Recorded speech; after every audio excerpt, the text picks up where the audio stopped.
Yeah. And hold on to that thought, because we'll be taking a look at that. This question comes up quite a bit, and I'm actually working on a study for this. So we will discuss exactly this in the future, because it is confusing. So, all right. Anybody else about that particular part?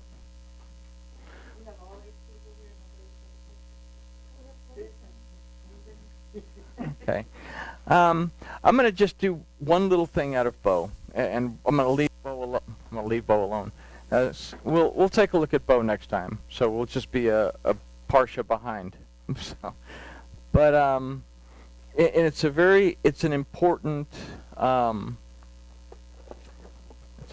thing that I dropped my doodad.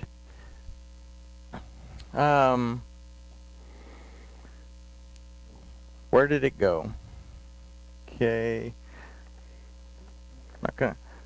It's okay. Shemot 12, I think. Is it Shemot 12? Let me get right. 12:3. Is it 12:3? 12:3. Probably so. Just 12:3. Yes. Okay.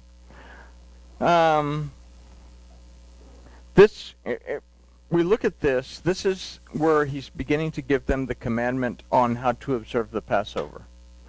And we begin the feasts and festivals with the Passover. It says, this is the first month.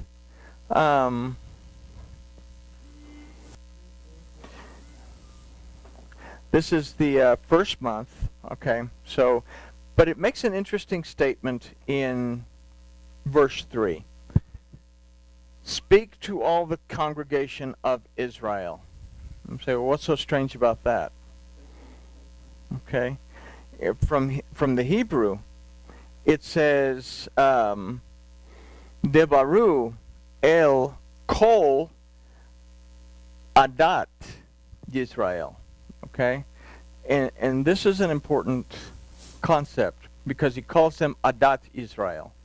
Adat is a word that can be used for congregation, but from its root ad, it means speak to those who bear witness. Speak to Israel, because Israel is going to bear witness. Okay? So, if we are to bear witness, then what makes Passover so important that it begins our ability to bear witness to the world regarding our Elohim? Because it's at Passover that we basically commit ourselves to doing so. And this is a very important concept in the light of what we'll discuss about this Torah portion of Bo tomorrow. What killed the Egyptians? What killed the firstborn of the Egyptians? What is represented by the firstborn?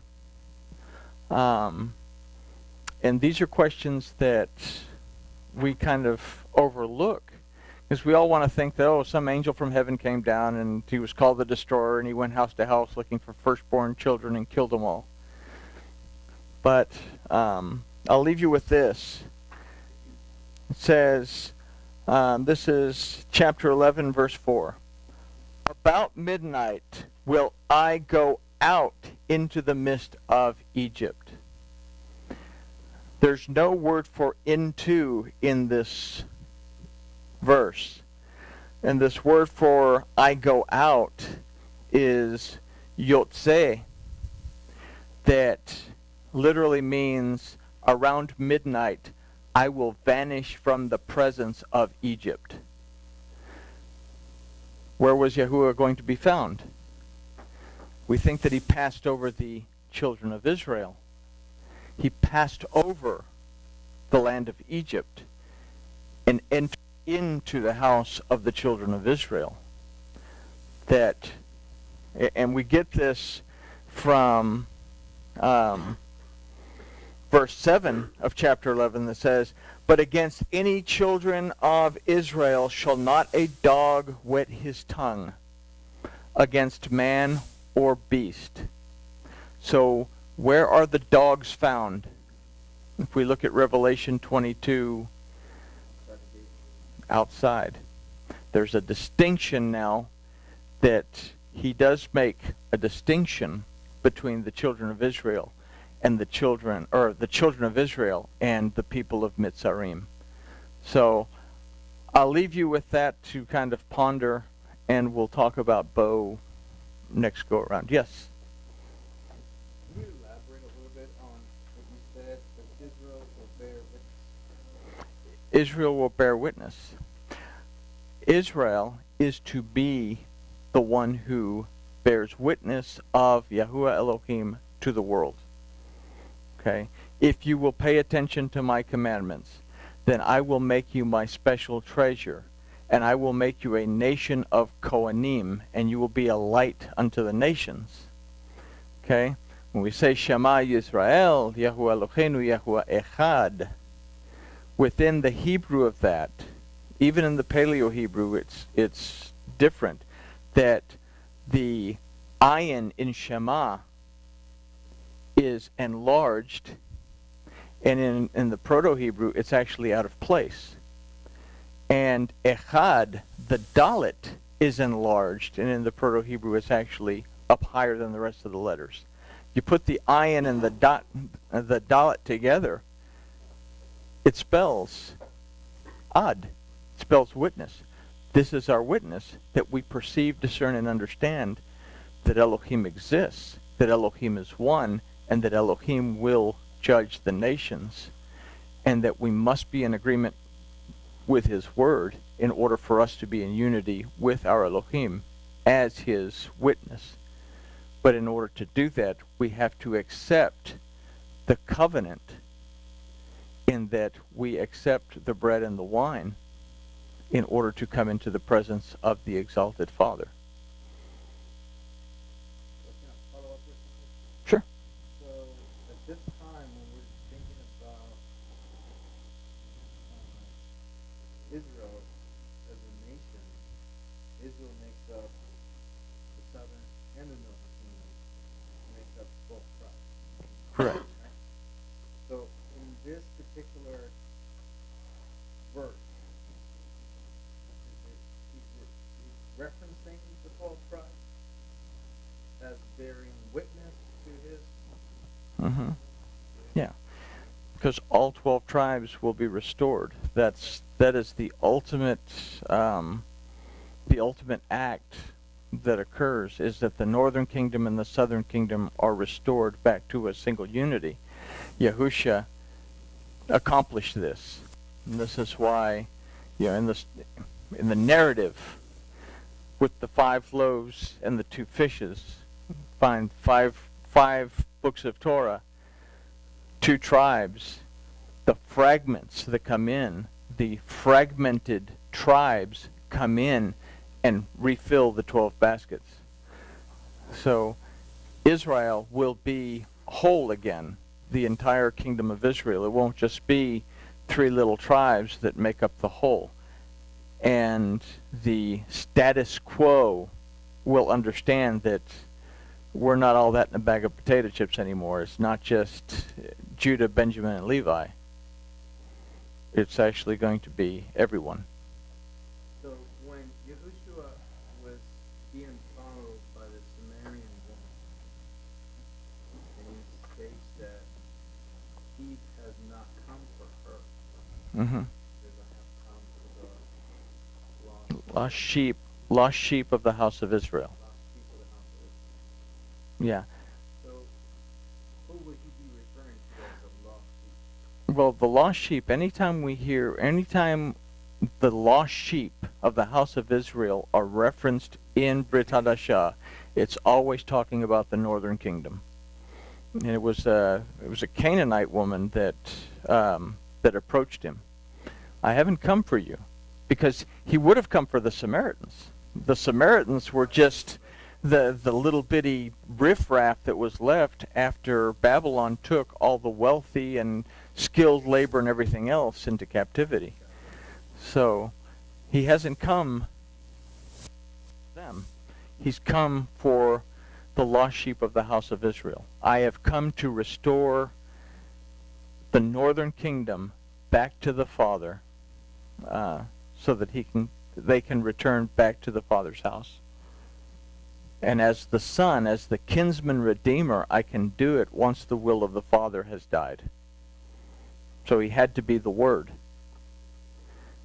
And he had to contain the fullness of the Father, so that the fullness of the Father would die when the flesh died, so that the Son could pay the price of the redemption and bring the divorced wife back into the family.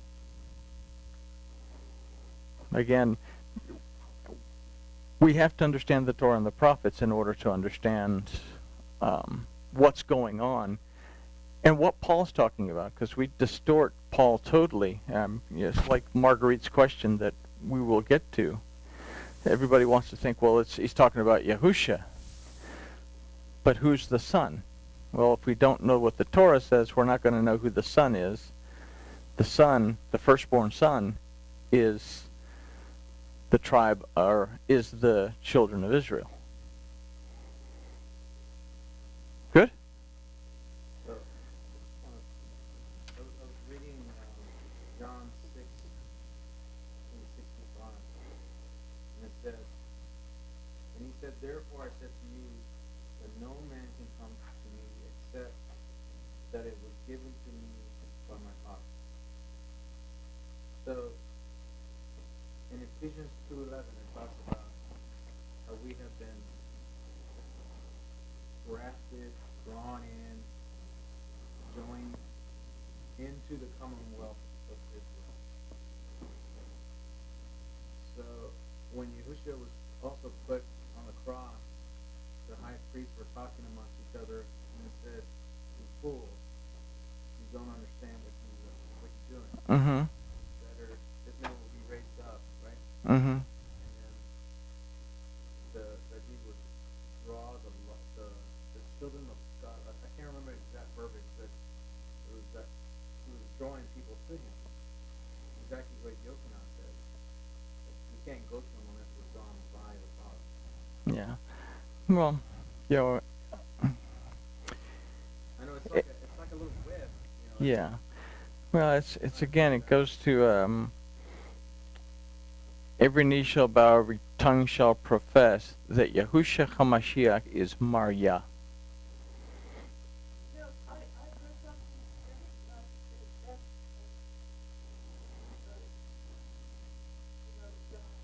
Mm-hmm. Adam, when Eve was presented to Adam did not go speak for the father. Yahuwah presented to him as his wife, right? So it seems the representation of the bride of Yahushua. Then the father represents the bride to her, and this is exactly why Yahushua says, "You cannot come to me unless the father." Yeah. Yahushua tells the Samaritan woman, you worship what you don't know. We worship what we know. There will come a time where we neither worship on this mountain or in Jerusalem. And the Father is seeking those who will worship him in spirit and in truth. Okay? When the Spirit, when we are walking in truth, the Spirit opens our eyes to see what Scripture is telling us and opens our eyes to be able to recognize the Father and to be able to recognize the instructions that we have on how to get to the Father. But again, all of this is so intricately weaved through the Torah and the prophets that if we don't have a grasp on those, we're not going to understand what Paul is talking about. And we're going to make assumptions in the book of Yochanan, which are going to lead us into more of a, basically, chasing our tail. So what is our doctrine, what is our tradition, and what is actually what the Torah has to say? And that's where all of us struggle with. So I think it's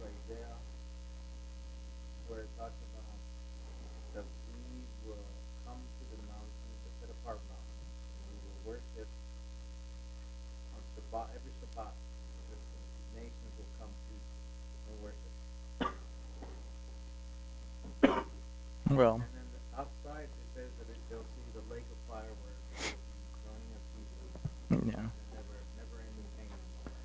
yeah. You know, Jeremiah is Jeremiah is where we get an understanding. Is that I will write my Torah into their hearts, and for us to be able to truly understand it, it has to be within us. Otherwise, we are outside. You know, where is this lake of fire and stuff? Anytime it talks about that, it's talking about the valley of Gehenna, outside of the gates. Okay, and in Jerusalem, the valley of Hinnom, the valley of Gehenna, outside. This is where you throw the refuse. This is where you throw the dead people. And there's vultures, and there's all kinds of stuff. And the worm survives, doesn't burn up. But again, everything is rooted, so firmly rooted in the Torah, explained in the prophets. And then we get this narrative in the epistles, but it's within the Gospels that everything starts to come together for us to be able to understand. Well, so Lorraine mentions Ezekiel, and Ezekiel says that it's Torah for the house of Israel to look at the plan, and it's Torah for them to build the temple. Mm-hmm. And then when we look at, I think it's Jeremiah correctly, is when every year, when he does, after he returns, we will be worshiping at the temple, celebrating Shabbat. What it's basically. Mm-hmm. Yeah, and again, that grouping in Ezekiel, there's so much involved in that let's look at that together as a future thing, because it's difficult to explain, and I wouldn't really even know where to begin. So, all right. Anybody else? All right. Well, maybe it was good that we forgot the things. I think I have everybody's email, so I will email you. Bo, and I'll bring him next Friday, and we'll just discuss Bo, and we'll save Beshalak for afterwards. Okie dokie? All right. Well, I guess grooviness has been achieved.